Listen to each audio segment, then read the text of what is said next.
নমস্কার, good morning.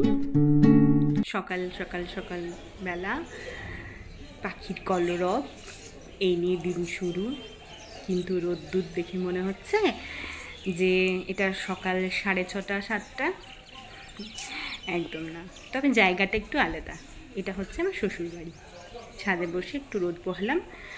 সবাই বলছে ভিটামিন ডি এর অভাব হতে পারে, হচ্ছে, হবে, তো তার জন্য একটু একটা দিনে কিছু তার ঘাটতি মেটানো যায় না।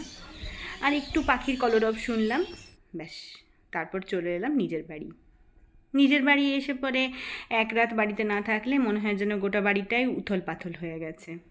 তো সে এলোমেলোকে একদম সাজিয়ে গুছিয়ে তোলার জন্য রবিবার, তারপরে ভালো করে গুছিয়ে যাচ্ছি। গোটা সপ্তাহের কাজ একদিনেই তো করা হয় রবিবারে, তাই একটু সব কিছু ঝাড়া পোছা, একটুকু নোংরা ডাস্ট এগুলো সব পরিষ্কার করে ঝাঁ চকচকে করার সামান্যতম চেষ্টা, যতটুকু পারা যায়।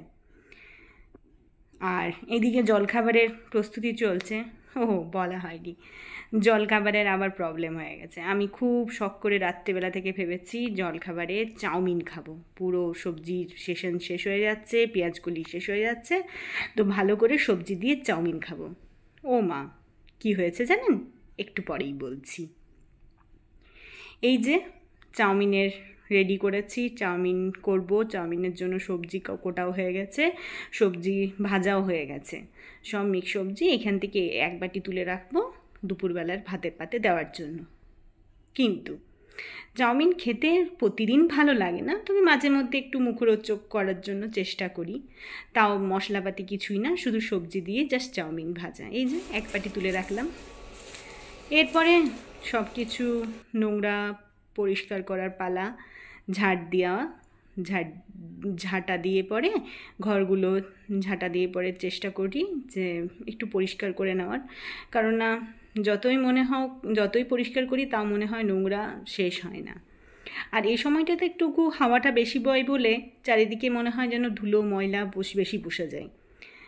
তো আপনারা তো জানেনই যে আমি আমার বাড়ির কাজ নিজের হাতে করতেই বেশি পছন্দ করি। আমার কোনো হেল্পিং হ্যান্ড নেই, আর আমি হেল্পিং হ্যান্ড রাখার প্রয়োজন বোধও করি না, কারণ এই সামান্য কাজের জন্য হেল্পিং হ্যান্ডের খুব একটা দরকার নেই। যাই হোক, এটা আমার কাছে সামান্য হলেও অন্যদের কাছে অনেক ভারী কাজ মনে হতেই পারে। যেমন আমার কাছে কাপড় জামা কাচাটা খুব ভারী কাজ, কিন্তু তাও তো করতে হয়। কি করবেন বলুন? আমাদেরই ঘর, আমরাই থাকছি, আমাদেরকেই সাজিয়ে গুছিয়ে রাখতে হবে, আমাদেরকেই কাজ করতে হবে। এটা আমাদের প্রথম এন্ট্রান্স দরজা, তো সেই হিসাবে এদিকেই ময়লাগুলো ফেলতে হয়, এদিক ছোট্ট রুমটার জন্য যে ময়লাগুলো।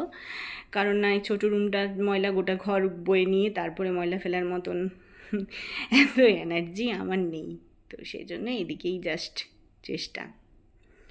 তো এরপরে মোছার পরে অবশ্যই সবাই জানেন মোছার পর ঝাঁট দেওয়ার পর ঘর মুছতে হবে।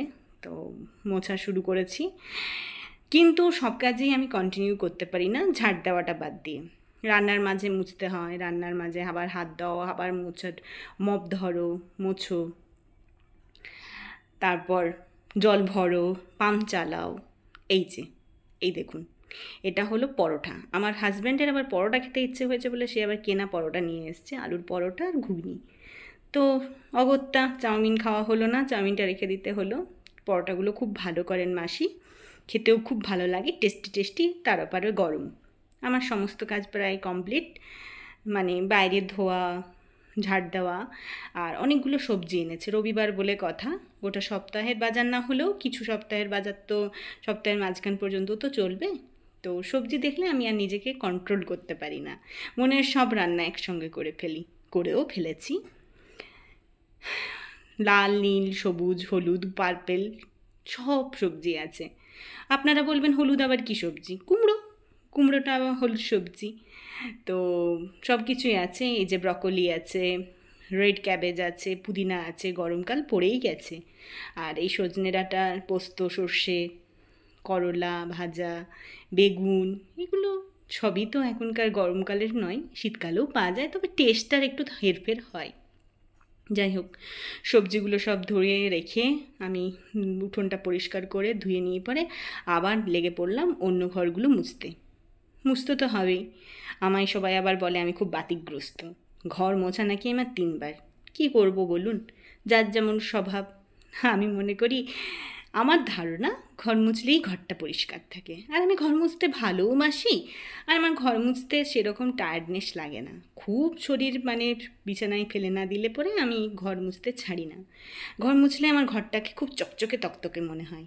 আমরা যেরকম রূপের চর্চা করি, চুলের চর্চা করি, খাবারের জন্য পেটের চর্চা করি, ঠিক তেমনি ঘরের চর্চা করার জন্য আমার মনে হয় ঘর মোছাটাও খুব দরকার। আর এগুলো তো আমাদের নিত্য নতুন কাজ, ডেইলি একই কাজ। ঘর মোছো, ঘর ঝাড় দাও, রান্না করো, খাবার খাও, ঘুমো, আবার ওঠো, আবার চা করো, আবার খাবার করো, আবার ঘুমোতে যাও। সারাদিনে 5 বার খাওয়া, 2 বার ঘুমোনো, সরি 1 বার রাত্রিবেলা ঘুমোনো। আর এইটুকু সময় তো ঘর মোছা, ঘর ঝাড় দেওয়া, ঘরের জন্য চর্চা করা। আর রবিবার বলে কথা, একদম ডিপ ক্লিন করতেই হয়, চারিদিক ঝাড়া পোছা, ঝুল ঝাড়তে হয়। ভালোই লাগে, খারাপ আমার লাগে না। অনেকে আমাকে বলে যে মানে হাসিও পায়, থাকে। আমি এসব কানে দিই না, কারণ কানে দিলে পরে কানেরও তো একটা স্টোরেজ পাওয়ার আছে না, কতই আর কানে রাখবে। ও আবার বলতে ভুলে গেলাম, আজকের আবার ব্লগটা আমার মাঝখানে বন্ধ করতে হয়েছে। কেন বলুন তো? হঠাৎ করে আমি ব্লগ করছিলাম এবং শ্যুট করছিলাম ভিডিও। হঠাৎ করে দেখি কিছুক্ষণ বাদে আমি ফোনটাকে নিয়ে পরে জাস্ট মানে একটু বসবো, তো দুপুরবেলা তো দেখি ফোনটা আমার অন হচ্ছে না, স্ক্রিন লক হয়ে গেছে। না কি হয়েছে বুঝতে পারিনি। এরপর ভিভোর ফোন, কান্নাকাটি, কি হলো, ফোনটা আমি ফেলিনি, ছুঁড়িনি, কিছু হয়নি, স্ক্রিনে লাইট আসছে না। অন্য একটা ফোনে দেখলাম যে এটা হয়ে থাকে। যাই হোক, বিকেলবেলা নিয়ে গেলাম, আর তারপরে আর এনার্জিও ছিল না, আর ইন্টারেস্টও ছিল না, আর সেরকমভাবে ব্লগ করার মতন কিছু কাজও করিনি। রাত্রিবেলাটাও 2টো খুব ভালো সিনেমা দেখেছি জি5-এ। ব্যাস এই করেই দিনগুলো কাটে। রবিবার, গোটা সপ্তাহে একটাই দিন মনে হয় কবে আসবে, একটু রেস্ট পাবো। রেস্ট তো পাই না, আমার তো মনে হয় বরং উপরি বেশি কাজ করতে হয় এই রবিবারটা। মানে অন্য দিন যদি আমরা 1.5 ঘন্টায় কাজ করি, এই দিন আমাদেরকে কমসে কম 3 ঘন্টায় কাজ করতে হয়, ডবল কাজ। তো এইরকমভাবেই রবিবারগুলো আসার অপেক্ষায় থাকি, কবে রবিবার আর শনিবার আসবে। সেকেন্ড স্যাটারডে আর লাস্ট স্যাটারডে ছুটি পাওয়া যাবে। ছুটির কে না ভালোবাসে, আবার একঘেয়েমি ছুটিতে থাকলেও ভালো লাগে না, কারণ কোনোটাই একঘেয়েমি ভালো লাগে না। একঘেয়েমি ডাল ভাত জীবনও ভালো লাগে না, যতই মুখে বলি, আর একঘেয়েমি মাছ ভাত জীবনও ভালো লাগে না। প্রতিটা ঘর কোনায় কোনায় মোছার চেষ্টা করি, কারণ না আমার মনে হয় ঘরকে যত পরিষ্কার পরিচ্ছন্ন রাখা থাকে তত মনটা খুব হাসি খুশি এবং খুব মানে একটা মানে উজ্জ্বল ব্যাপার লাগে, এবং খুব মানে আনন্দ ফুর্তি লাগে, যাক আমার ঘরটা পরিষ্কার আছে।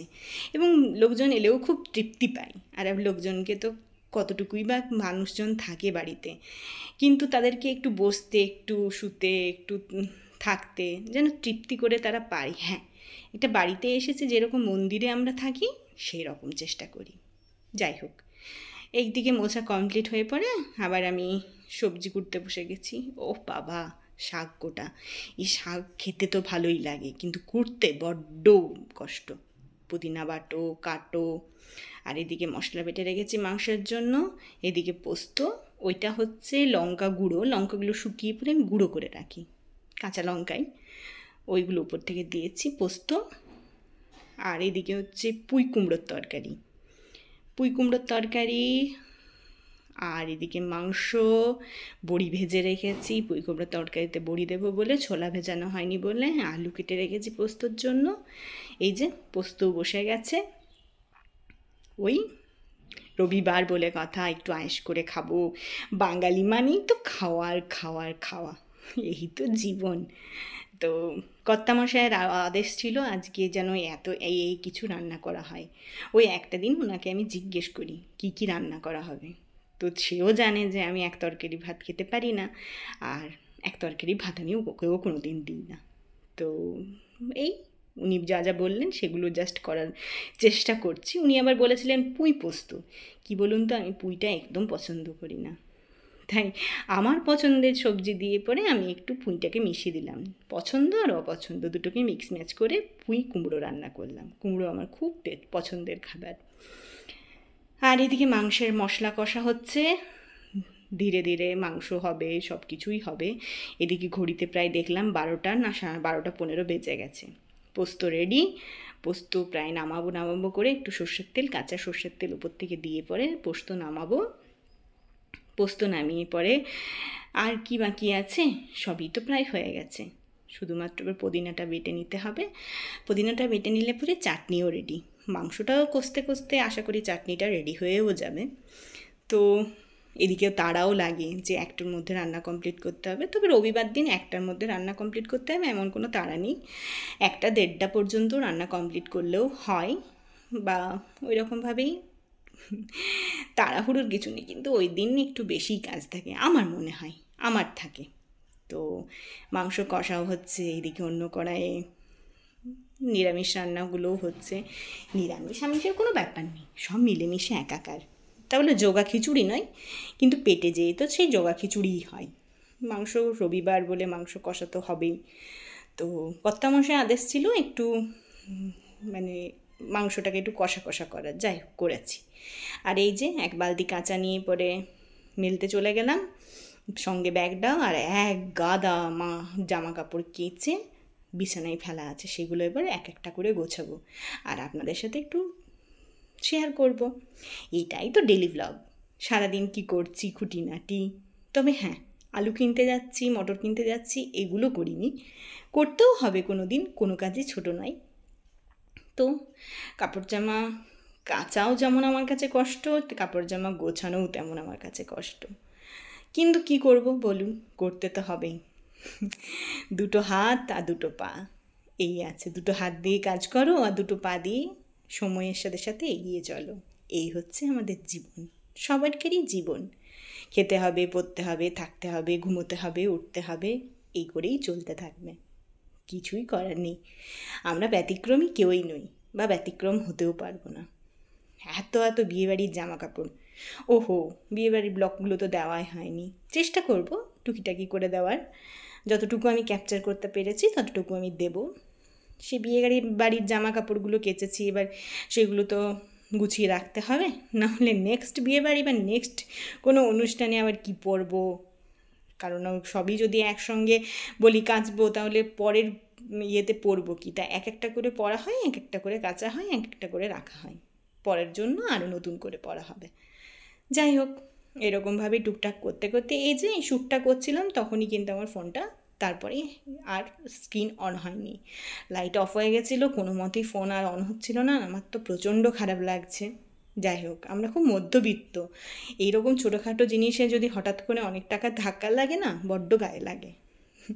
তাই চেষ্টা করি যেন বাবা কোনো কিছু এরকমভাবে হঠাৎ করে যেন এক ধাক্কায় টাকা না বেরিয়ে যায়। কিন্তু যাই হোক, টাকা পয়সা লাগেনি, ওরাই ঠিক করে দিয়েছে ফোনটা। সন্ধেবেলায় আমি ফোন পেয়ে গেছিলাম। কিন্তু ওই যে বললাম, আর সেরকমভাবে শ্যুট করার ইচ্ছে ছিল না, কারণ সেরকমভাবে কোনো ব্লগিংয়ে ইন্টারেস্টিং পার্ট কিছু ছিল না। 2টো সিনেমা দেখছিলাম, সেইগুলো আর আপনাদের কাছে কী তুলে ধরবো বলুন। এই লাল কালো কালারটা আমার খুব ভালো লাগে, কালো লাল এসবের জিনিস আমার খুব পছন্দের। কিন্তু খুব ভয়ে কিনি, সবাই বলবে কালো কালো ছাড়া কি অন্য কালার জানিস না, লাল লাল ছাড়া আর কি কালার জানিস না। ওই যে বলে আপনার রুচি খানা পররুচি পেহেন না, কিন্তু আমি দুটোই করি আপনার রুচি, আমার নিজের রুচিতে। পরের রুচিতে আমি কিছুই করি না, করার চেষ্টাও করি না, কারণ যেটা আমার দ্বারা হবে না সেটা আমি কখনোই চেষ্টা করে পরেও করতে পারবো না। তাই চেষ্টা করি সেটাকে অ্যাভয়েড করার। চলুন আজকের ব্লগটা এখানেই শেষ করি, পরে দেখা